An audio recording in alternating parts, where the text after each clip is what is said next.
pemandu wisata yang kita buat hari ini. Untuk masalah mekanisme pemandu wisata ini, untuk narasumber dipersilahkan masuk. Assalamualaikum warahmatullahi wabarakatuh. Apa kabar Bapak Ibu semua? Semoga dalam selalu keadaan sehat ya. Sebelum mulai kita kenalan dulu ya Pak. Mungkin ada beberapa orang yang sudah kenal saya, tapi kita resminya kenalan dulu. Kenapa saya bisa berdiri di sini? Bukan hanya dari Tangkuban Perahu, tapi saya juga memiliki profesi ya Pak. Nama saya Laila Susanto, gelar saya SIP M4.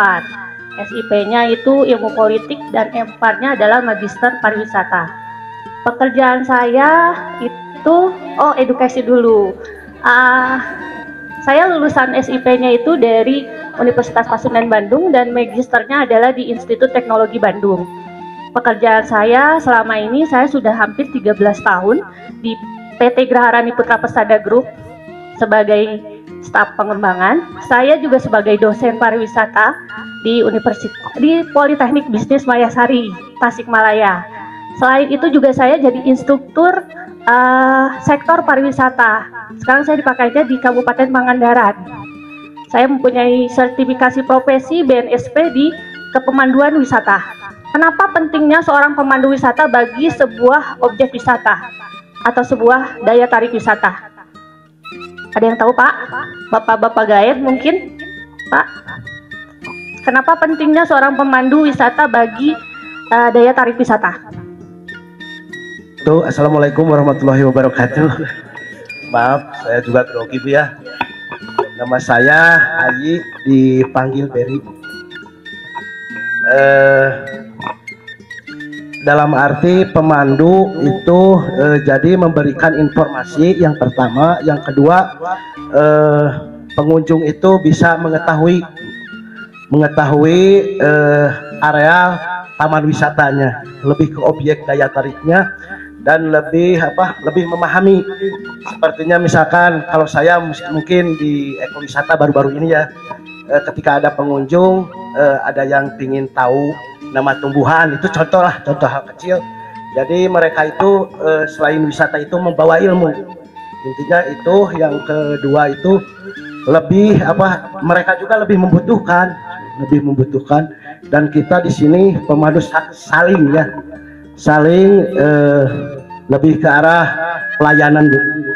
Ya, segitu aja Bu. Assalamualaikum warahmatullahi wabarakatuh. Waalaikumsalam. Ada yang menambahkan mungkin? Ada yang menambahkan?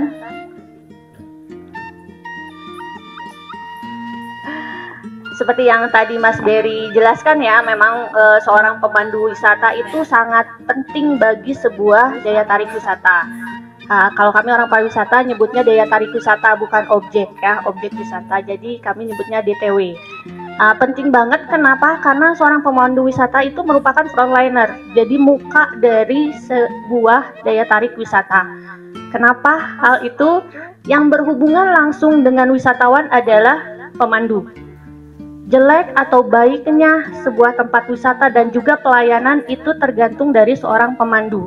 Karena penjelasannya yang dia berikan, benar atau salah, itu dari pemandu. Kesan yang ditimbulkan bagi wisatawan itu berasal dari pemandu. Jadi penting banget namanya pemandu itu untuk keberlangsungan atau pengembangan dari sebuah destinasi wisata itu sangat penting banget. Hospitality pelayanan juga termasuk dalam produk wisata. Itu ada dua jenis, bisa dibagi dua, ada tangible sama intangible. Yang berwujud dan tidak berwujud. Sudah pernah mendengar mungkin Bapak, Ibu, tentang tangible dan intangible? Ya, kalau yang berwujud itu seperti ya kita misalkan contoh di Taman Wisata Alam Gunung Papandayan, ada daya tariknya seperti kawahnya yang real, terus fasilitas pelengkap seperti cottage. Kalau yang tidak berwujudnya itu seperti kita interpretasi tulisan, misalkan ada lebih ke pengetahuan lah, lebih ke pengetahuan itu. Mungkin kalau salah maaf ya. Kasih applause dulu dong buat Mas Berry-nya. Harus diapresiasi nih Pak Dari tadi mau menjawab, mau mencoba terus. Yang lainnya mungkin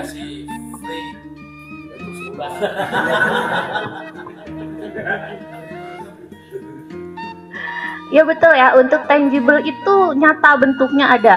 Bisa diraba, bisa dirasakan, misalkan pemandangan bisa dilihat, bisa dinikmati, makanan bisa dimakan. Nah, tangible, intangible-nya apa? Efek dari apa yang kita lihat. Misalkan kita minum air, tangible, yang dirasakan intangible-nya apa? Haus hilang. Melihat pemandangan, apa yang dirasakan? Stres hilang. Ataupun makanan, setelah kita makan, apa yang dirasakan? Rasanya enak. Jadi saling berkaitan antara tangible dan intangible. Irisannya apa? Itu adalah hospitality, pelayanan, Mas Berry. Ada basic awal teknik tour guide atau pemandu. Mungkin kalau yang sudah terbiasa memandu, sangat hafal sekali. Ada tekniknya, ada basicnya. Itu ada 8 ya, 8.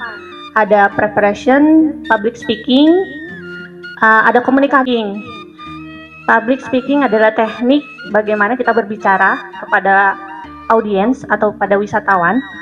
Yang pertama itu yang harus diperhatikan adalah intonasi. Terus adanya percaya diri.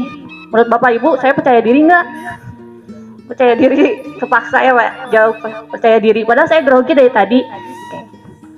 Jadi menyampaikan sebuah materi atau sebuah cerita atau storytelling yang tadi kata Mas Berry, itu harus percaya diri.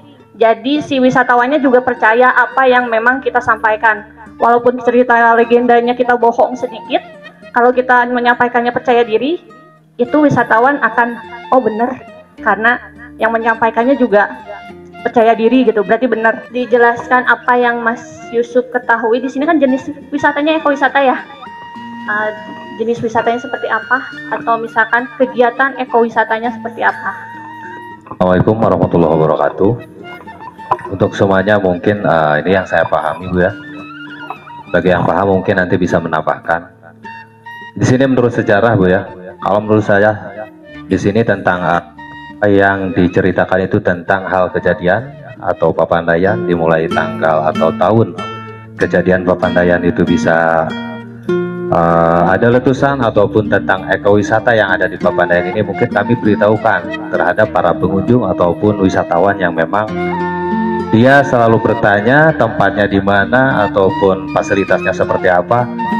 Mungkin itu yang saya harus sampaikan terhadap wisatawan-wisatawan yang datang. Mungkin itu yang bisa saya sampaikan, atau yang lain bisa menyampaikan lebih dapat dimengerti lagi. Terima kasih. Assalamualaikum warahmatullahi wabarakatuh. Boleh dibagi Pak, Bu, bagi kelompok.